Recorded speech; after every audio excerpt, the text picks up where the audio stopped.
Assalamualaikum warahmatullahi wabarakatuh. Halo semuanya. Jumpa lagi dengan saya Chow Sing Sing, kurator dari podcast Horror Night Story. Halo, apa kabar semuanya? Semoga kalian semua sehat-sehat ya. Dan seperti biasanya, pada hari ini saya kembali dan akan menghadirkan sebuah kisah mistis untuk kalian semua. Kisah mistis kali ini saya datangkan dari treat horornya Mas Simpleman, yang menceritakan sebuah rumah yang ternyata di rumah itu ada sesuatu di dalamnya. Oke, daripada kita berlama-lama, mari kita simak ceritanya. Saya ingat saat itu saya duduk di bangku SMP saat pertama kali saya mendengarkan cerita ini dari teman dekat saya, yang mana kejadiannya terjadi pada saat saya menginjak bangku SD, alias pengalaman teman saya ini sudah dia pendam selama kurang lebih 3 sampai 4 tahun yang lalu. Teman saya ini panggil saja dia Agung.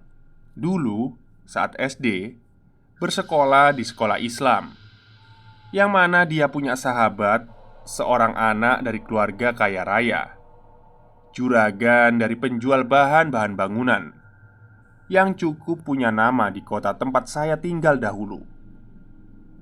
Cerita dimulai saat suatu hari Agung harus menjadi murid yang pulang paling terakhir, dikarenakan Agung yang saat itu belum bisa menghafal salah satu surat pendek yang menjadi kewajiban bagi setiap murid yang bersekolah di SD Islam ini. Saat Agung sedang berjalan pulang melewati gerbang sekolah, langkah Agung terhenti saat mendengar namanya dipanggil oleh seseorang yang ternyata sejak tadi berdiri sendirian menunggu jemputan. Namanya Arif, salah satu murid yang paling mampu di sekolah ini. Agung pun mendekati Arif, lalu bertanya, "Kenapa dia belum juga pulang? Padahal hari sudah sangat siang." Arif hanya menggelengkan kepala. Ia berujar, "Mungkin asisten rumah tangga yang seharusnya menjemput dirinya ketiduran atau belum sempat datang karena pekerjaan lain." Arif pun lalu meminta Agung untuk menemaninya ke salah satu wartel yang paling dekat dengan sekolah. Karena pada tahun itu HP masih menjadi salah satu barang yang hanya dimiliki oleh segelintir orang. Agung pun akhirnya menemani Arif ke sebuah wartel tempat orang biasa menggunakannya. Singkat cerita, semenjak kejadian itu, Arif menjadi semakin dekat dengan Agung. Banyak hal yang tidak biasanya Arif bagi dengan orang lain, tapi Agung mendapatkannya. Dan hal ini cukup membuat Agung merasa senang bergaul dengan orang yang memiliki strata ekonomi yang berbeda dengannya. Singkatnya, suatu ketika Arif mengundang Agung untuk datang ke rumahnya. Sebuah rumah di kawasan orang-orang berada, di mana Arif mau menunjukkan PS1 yang saat itu menjadi barang yang paling diinginkan di kalangan anak laki-laki. Dan tentu saja Agung langsung menyetujui tawaran itu.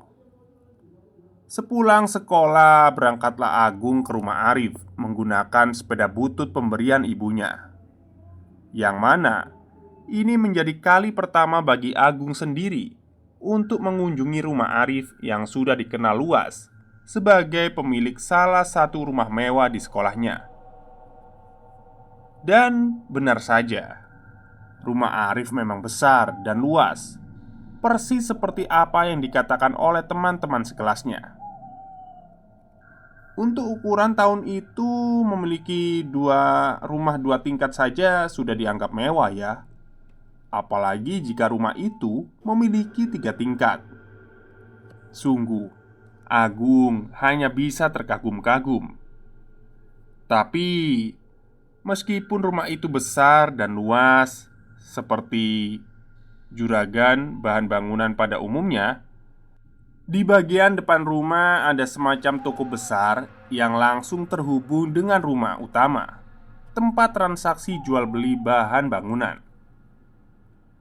Tidak ada yang istimewa dengan hal ini, dan kebanyakan diisi oleh orang-orang yang bekerja di toko bangunan milik Arif ini. Arif pun mengajak Agung masuk, dan setelah bocah itu memarkirkan sepedanya di garasi tempat mobil dan motor Arif berjajar di sana, di dalam rumah yang besar dan megah itu, Agung melihat banyak sekali pintu. Dari garasi ke ruang utama saja, jika tidak salah hitung, Agung sudah melihat 6 hingga 7 pintu yang tidak diketahui isi dari ruangan-ruangan itu. Agung sendiri juga tidak ingin bertanya perihal itu, karena ia datang ke rumah ini hanya untuk sekedar bermain PS1. Singkat cerita, siang itu menjadi hari yang menyenangkan bagi Agung. Bisa merasakan PS1 yang saat itu masih menjadi barang yang mewah. Namun ada sedikit kejadian yang aneh, di mana sewaktu Agung dan Arif sedang bermain PS, tiba-tiba dari arah belakang muncul seorang wanita bertubuh gemuk dengan wajah pucat dan rambutnya berantakan. Dia memanggil nama Arif dengan kosakata yang malas atau lemes. Saat melihatnya, Agung pun cukup terkejut karena sosok itu tampak cukup mengerikan dengan bentuk tubuhnya. Arif lalu berdiri dan berjalan menuju sosok wanita itu, sembari bersikap layaknya seorang anak kepada ibunya. "Nje bu," kata Arif saat sudah berdiri di depan wanita itu. Sosok wanita itu beberapa kali melihat Agung dengan tatapan tidak bersahabat. Dia juga nampak tidak suka dengan kehadiran Agung di dalam rumah itu. Dan yang paling menjengkelkan, sosok wanita tua itu membisik di telinga Arif, yang mana Agung masih bisa mendengarnya. Kurang lebih bisikannya seperti ini: "Itu siapa? Kok kamu ajak ke sini? Suruh dia pulang. Kamu itu nggak butuh teman." Semua ucapan wanita asing itu membuat Agung merasa tidak nyaman. Tapi dari semua kata-kata yang menyakitkan itu, ada satu kata di mana Arif bersikeras bahwa dia hanya ingin teman bermain. "Ya wes, jam 3 suruh dia pulang. Terus, kalau di rumah ini, jangan perbolehkan anak itu naik ke lantai atas ya." Arif mengangguk. Dia berjanji tidak akan pernah membawa temannya ini naik ke lantai atas. Kurang lebih sudah 2 bulanan Agung selalu datang dan bermain PS di rumah Arif ini. Tapi pada suatu ketika, entah karena lupa atau apa, Arif mengajak Agung naik ke lantai 2, yang saat itu membuat Agung sedikit tertegun dan ingat kalau ibunya Arif ini kan melarangnya untuk naik ke sana. Tapi Arif membantah. Ya, memang ibunya saat itu melarang Arif untuk membawa Agung ke lantai atas. Tapi itu rupanya khusus untuk lantai 3 saja, bukan lantai 2. Lagi pula selama ini kamar Arif rupanya ada di lantai 2. Jadi semua ini tergolong masih aman lah. Tapi entah kenapa Agung ini merasa tidak nyaman. Tapi memang sifat dasarnya Arif yang suka memaksa akhirnya membuat Agung tidak punya pilihan lain. Dia pun terpaksa ikut dan menapaki anak tangga. Saat kakinya menjelajah anak tangga, Agung sempat melihat ke ruangan atas. Dan entah kenapa suasananya benar-benar berbeda. Seperti jauh lebih dingin dan lembab. Selain itu, seluruh tempat tampak sunyi dan senyap, seperti hanya ditinggali oleh beberapa orang saja. Di sepanjang jalan, Arif mengajak Agung bicara, tapi bocah itu lebih memilih merasakan jika bulu kuduknya berdiri. Di lantai 2, tepatnya di depan kamar Arif, ada sebuah sofa mewah yang sepertinya memang sengaja dibuat untuk bersantai. Di sana Arif memamerkan mainan-mainan miliknya yang dia ambil dari dalam kamarnya. Tapi Agung masih saja merasa tidak nyaman berada di tempat itu. Tapi Agung berusaha menyembunyikan ketidaknyamanannya itu dan tetap ikut bermain bersama Arif. Hingga di titik Arif dan Agung mendengar suara panggilan ibunya dari lantai bawah.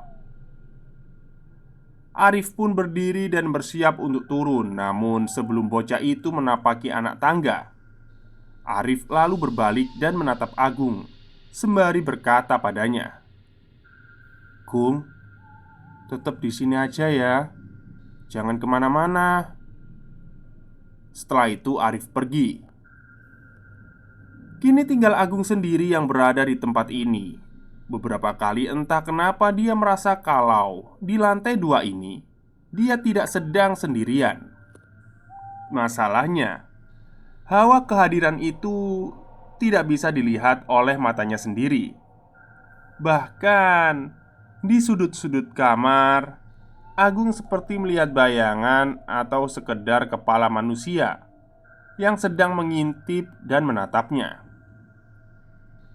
Sebenarnya, Agung sudah berniat untuk turun dan menyusul Arif.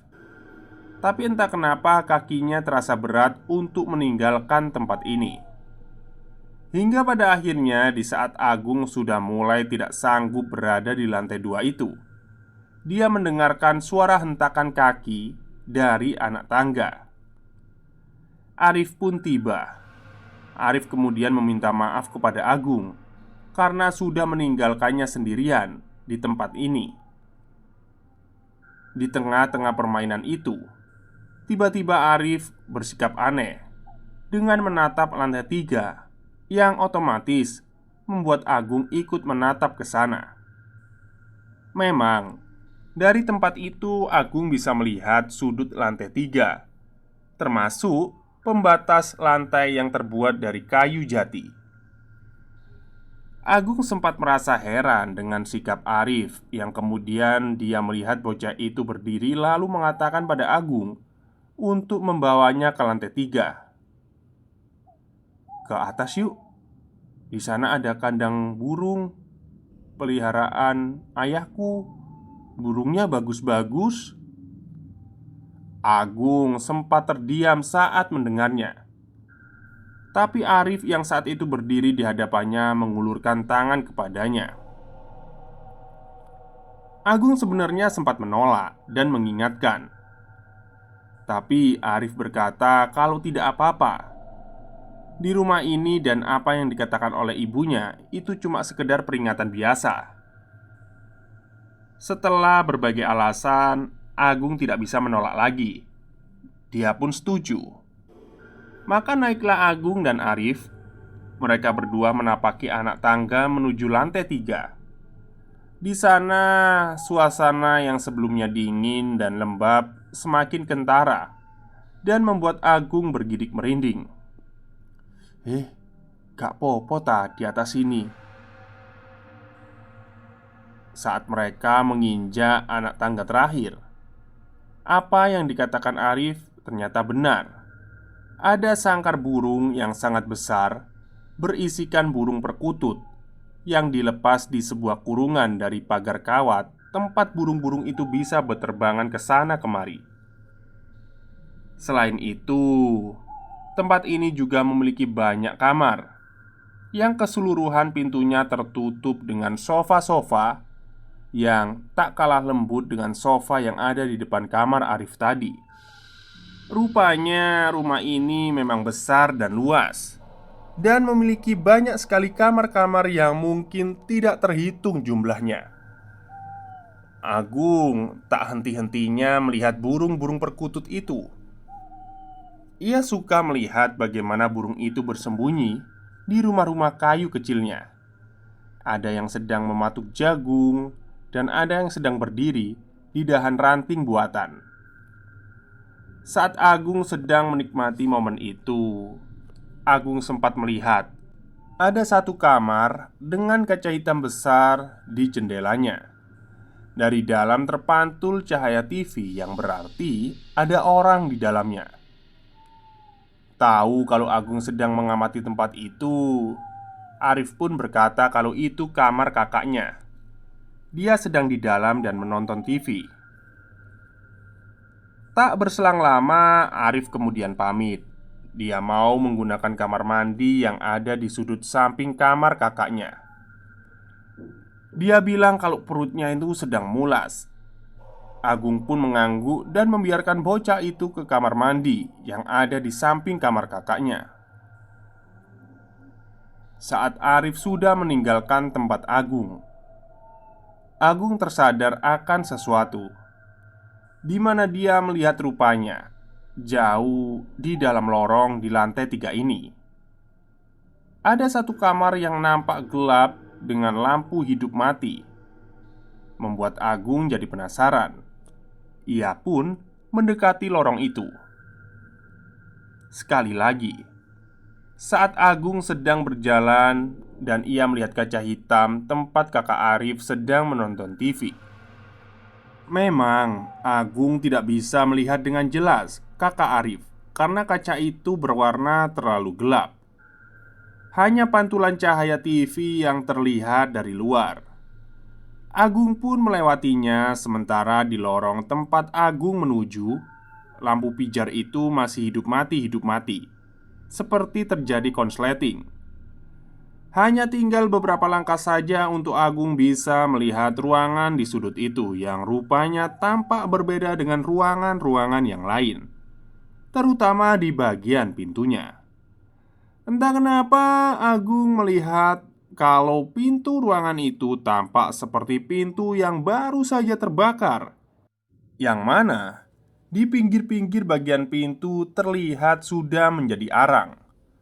Selain itu, tembok-tembok bercat putih itu dipenuhi jelaga hitam yang menunjukkan kalau ruangan itu memang seperti baru saja terbakar. Namun, Agung yang sudah kadung penasaran terus melihat tempat itu sampai dia menyadari kalau pintu itu sempat bergerak meskipun hanya sedikit saja. Ya, pintu itu seperti baru saja dibuka pelan dari dalam dan membuat Agung cukup terkejut. Merasa kalau ada yang salah dengan tempat ini, Agung berniat untuk kembali. Bulu kuduknya berdiri dan bocah itu berjalan sangat cepat untuk meninggalkan lorong itu. Untungnya, cahaya TV dan suara samar-samar TV dari dalam ruangan kakak Arif bisa membuat Agung sedikit tenang. Sebelum selintas saat melewati sofa-sofa yang disekat dengan seberang ruangan, Agung melihat ada seseorang, seperti seorang wanita berambut panjang berwarna hitam dan mengenakan gaun putih, sedang duduk di sana dan membelakanginya. Agung sejenak terdiam. Dia tidak mengenal siapa wanita itu. Tapi Agung tidak berani bertanya.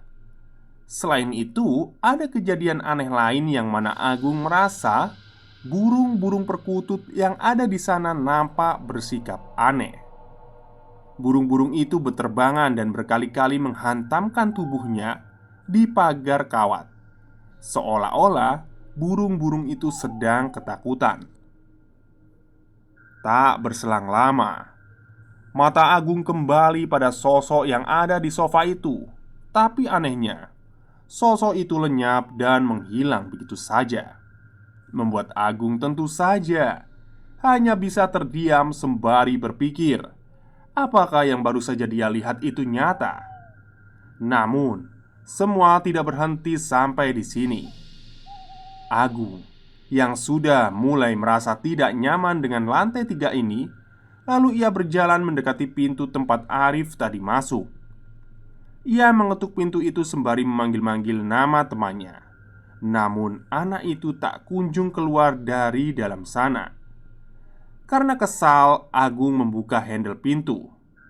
Dan ternyata ruangan itu kosong. Hal ini tentu saja membuat Agung nampak syok. Ia pun mulai melangkah pergi dan berniat turun sendirian ke lantai bawah. Tapi baru saja berjalan, tiba-tiba kakak Arif, maksudnya pintu kamar kakak Arif, terbuka dengan sendirinya. Di sana terdengar suara TV yang semakin keras. Semakin ada yang aneh dengan situasi ini. Agung pun mengurungkan niat untuk turun lalu berjalan pelan menuju ruangan kakak Arif yang baru saja membuka pintunya. Dan itu akan menjadi penyesalan terakhirnya karena sudah mengambil keputusan itu. Di dalam ruangan yang cukup luas itu, ruangan yang menjadi kamar kakak Arif, Agung menemukan sebuah TV yang masih menyala dengan remote di atas meja lengkap dengan sepasang kaki yang masih mengenakan jeans bergelantungan di atas langit-langit lampu. Dan setelah itu Agung berteriak. Arif berkali-kali mengatakan kepada Agung kalau dia tidak pernah mengajak Agung naik ke lantai 3, bahkan ke lantai 2 pun tidak. Sejak tadi pagi, Arif pergi bersama bapaknya. Lalu, soal kejadian di atas, Arif tidak mau membahasnya karena kedua orang tuanya yang meminta. Agung tidak tahu mana yang benar, mana yang salah. Dia yakin melihat orang bergelantungan. Tapi, kata kedua orang tua Arif, Agung malah salah lihat. Tidak ada apa-apa di lantai 3. Namun sebelum Agung meninggalkan tempat itu, Agung menceritakan hal terakhir ini kepada Arif. Dan bocah itu seperti menyadari sesuatu karena tak berselang lama, Arif mengatakan, "Kamu juga melihat anak perempuan itu? Apa lehernya juga patah?" Saat itulah Agung kemudian ingat. Ia teringat ia melihat sepasang kaki bergelantungan. Di depan pintu kamar ada sosok wanita bergaun putih yang sedang berdiri. Ya, kepala sosok wanita itu seperti menggedek ke kiri dan ke kanan beberapa kali. Seperti batang lehernya sudah patah dan tidak mampu menyangga kepalanya. Semenjak kejadian itu, Agung tidak pernah lagi berani datang atau sekedar bermain di rumah Arif lagi. Baik, itulah cerita singkat yang saya dapatkan dari treat horornya Mas Simpleman mengenai rumah temannya ya. Maksudnya temannya Mas Simpleman. Oke, mungkin itu saja cerita pada siang hari ini. Semoga Anda semua terhibur. Selamat siang dan selamat beristirahat.